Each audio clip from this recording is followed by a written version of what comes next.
하루의 말씀, 오늘은 신명기 24장 1절에서 5절 말씀 가지고 함께 나눕니다. 성경 봉독합니다. 남녀가 결혼을 하고 난 다음에 남편이 아내에게서 수치스러운 일을 발견하여 아내와 같이 살 마음이 없을 때에는 아내에게 이혼 증서를 써주고 그 여자를 자기 집에서 내보낼 수 있습니다.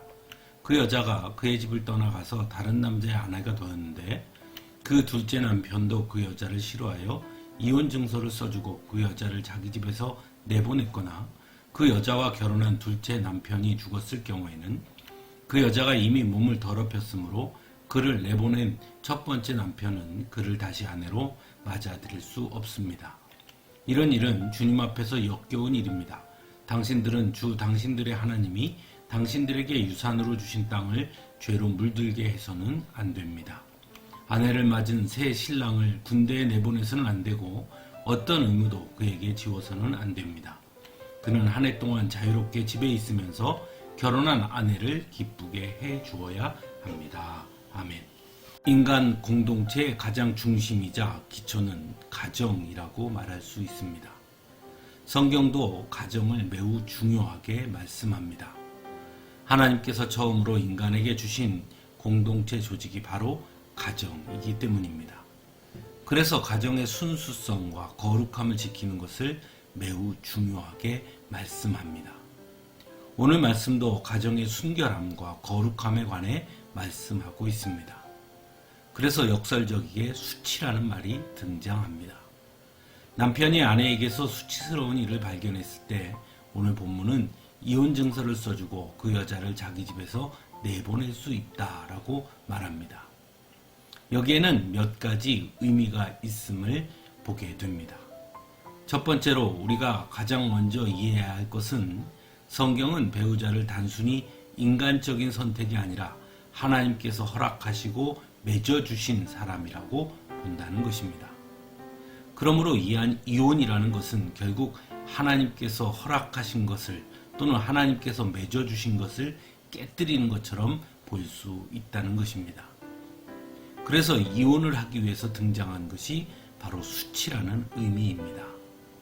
즉 하나님께서 맺어주신 가정을 깨뜨리는데 전제 조건은 배우자에 대한 성실성과 거룩함을 지키지 않고 수치심을 주었을 때 가능하다는 것입니다. 또 하나는 그럼에도 불구하고 반드시 이혼 증서를 써주어야 한다고 말씀하고 있다는 사실입니다. 이혼 증서에는 두 가지 의미가 있습니다. 하나는 사적인 이혼을 금지한 것입니다. 그러므로 가정의 깨어짐은 이혼 증서를 통한 그 사회의 공적인 이름을 전하고 있다는 것입니다. 또 하나는 보호하기 위함인 것입니다. 비록 배우자에게 수치를 주었다고 하더라도 개인적인 처벌을 하지 못하도록 한 것입니다. 또한 이혼한 후에는 다시 아내로 맞이할 수 없다고 말함으로써 가정을 깨뜨리는 것을 매우 신중하게 결정해야 할 일이라고 가르쳐주고 있는 것입니다. 두 번째로 가정의 중심을 단순한 사람의 관계나 약속으로 보지 않고 그 중심에 거룩함이라는 개념을 바라보고 있다는 것입니다. 그래서 가정에 관한 말씀을 하면서 당신들은 주 당신들의 하나님이 당신들에게 유산으로 주신 땅을 죄로 물들게 해서는 안 됩니다 라고 말씀합니다. 또한 수치라는 말을 통해 알 수 있는 것처럼 배우자를 향한 성실성, 순결함, 책임감이 매우 중요하다는 것을 분명하게 가르쳐주고 있다는 것입니다. 마지막으로 본문 5절은 가정을 얼마나 소중하게 여기는지를 대표적으로 보여주는 말씀입니다. 새 신랑에게는 어떤 의무도 지워서는 안 된다고 말씀하고 있기 때문입니다. 우리가 잘 아는 것처럼 이스라엘은 12지파의 지파연합 공동체였습니다. 그러므로 각 지파의 연합을 유지하는 데 있어서는 각각의 의무를 감당하는 것은 너무나 중요한 일이었습니다. 그럼에도 불구하고 그 의무를 지우지 않는다는 것은 매우 파격적인 것이라 할 수 있습니다. 그리고 그것은 그만큼 가정을 매우 중요하게 여기고 있다는 증거이기도 합니다. 오늘날 현대에 있어 가정은 위기를 맞고 있습니다. 혼인율이 줄어들고 있고 이혼율은 급증하고 있습니다. 가정의 거룩함과 순결함도 흔들리고 있다는 것을 우리는 쉽게 보게 됩니다. 이러한 때 오늘 말씀은 너무나 중요한 것을 우리로 하여금 깨닫게 합니다.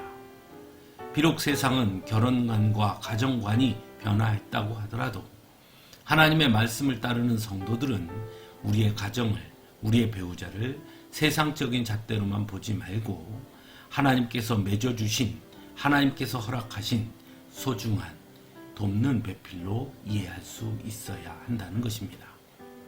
단순히 가정을 한 남자와 한 여자의 만남으로 이루어진 관계로만 이해하는 것에서 하나님께서 허락해 주신 돕는 배필이라는 것을 다시 한번 생각할 수 있어야 한다는 것입니다. 그래서 가정의 거룩함과 순결함을 지킬 수 있어야 합니다. 그래서 배우자를 위한 성실함을 그리고 순결함을 유지할 수 있어야 합니다. 남편은 결혼한 아내를 기쁘게 해주기 위해 노력해야 하고 또한 아내는 돕는 배필로 남편을 존중할 수 있어야 하는 것입니다. 그러할 때 하나님께서 우리에게 허락하신 가정이 하나님께서 기뻐하시는 가정이 될 수 있는 것입니다. 더욱 아름답고 깨끗하고 행복한 가정을 이룰 수 있는 것입니다. 함께 기도하겠습니다.